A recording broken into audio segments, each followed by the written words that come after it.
What's up, guys? In this video, I'm going to show you how to identify the beat. What's a beat, you ask? Well, when you're listening to a track and you're nodding your head, you're nodding to the beat, unless you have no rhythm. But you guys have rhythm, so you don't have to worry about that.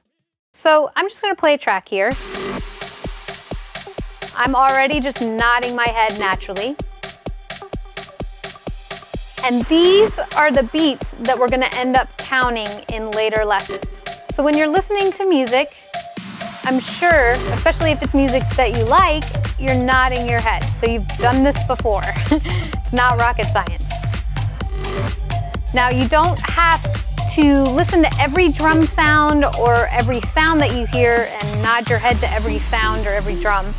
You're just nodding your head to the main driving tempo or beat.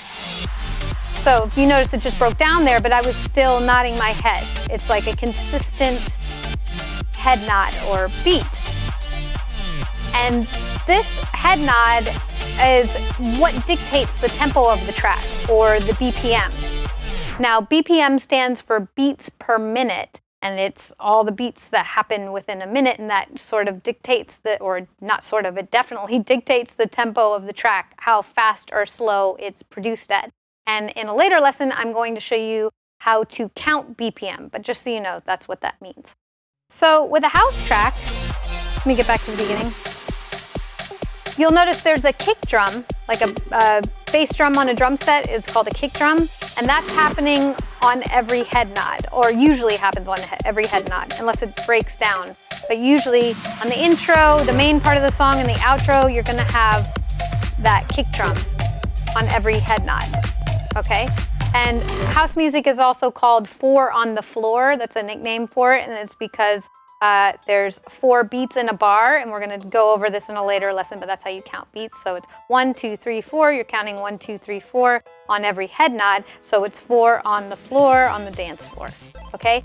Now with broken beat, which is like hip hop, drum and bass, trap, breaks, a lot of rock music or whatever is broken beat. It's not necessarily that main driving kick drum. And so there isn't a kick drum on every head nod. So with this track, you'll hear that the kick drum is only happening on certain head nods, but we're still nodding to that main driving tempo, right?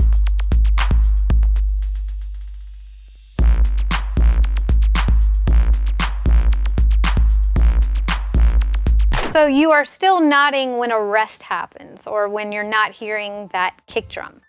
And I'll go in a little bit deeper into the way it's arranged a little bit later, but just for now, just know that you're just nodding to that consistent tempo, that consistent beat. So that's what you're tracking, so to speak, with your head. Now, the next thing you need to know is how to isolate all the drum sounds in your head, the drum sounds that are in the song. So that could be drums, percussion, any sort of rhythmic element in the drum section. That's what you want to be able to isolate, because you're going to match those sounds up with each other on the 2 different tracks that you're beat matching.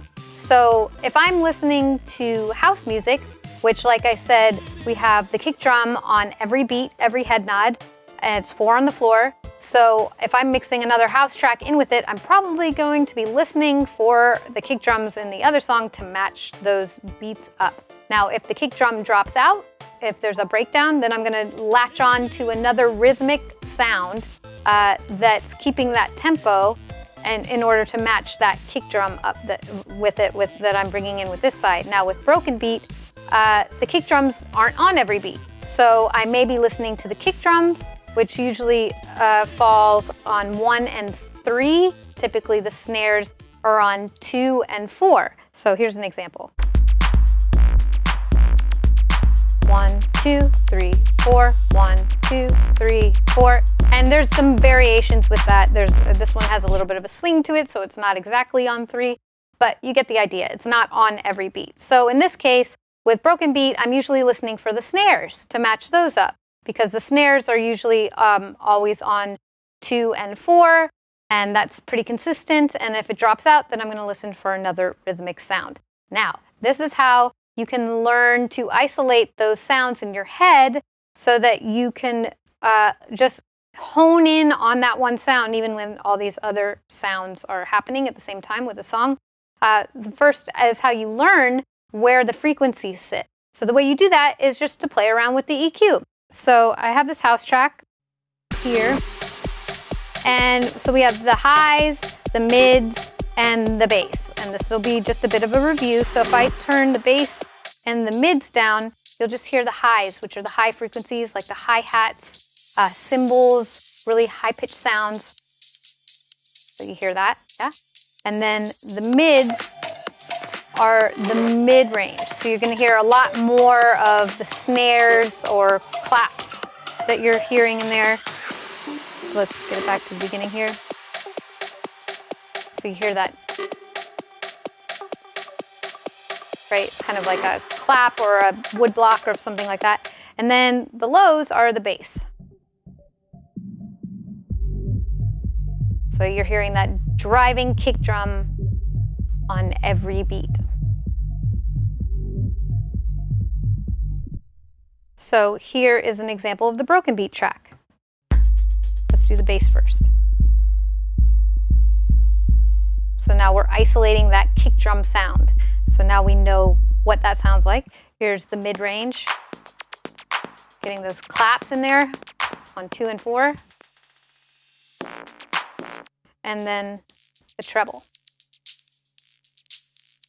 which is just the high sound. So you're just hearing the hi-hat rhythm. So now when you're beat matching and a song's playing out, you're not going to be able to mess with the EQ, be like, where's the kick drum?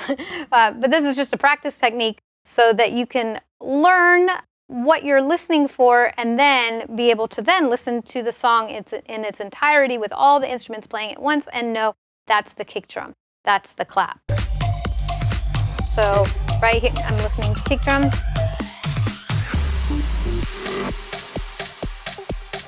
And then that knocking. So now I'm listening for that. So just listen to a lot of different kinds of music. Listen, even if it's not the music that you might want to end up playing, just so you can get experienced with listening to all the different sounds and frequencies of those sounds. Because that'll make you a much better DJ and it'll really help you tune your ear to those sounds. So that is the basics of identifying the beat. If you want to learn more, check out the next video.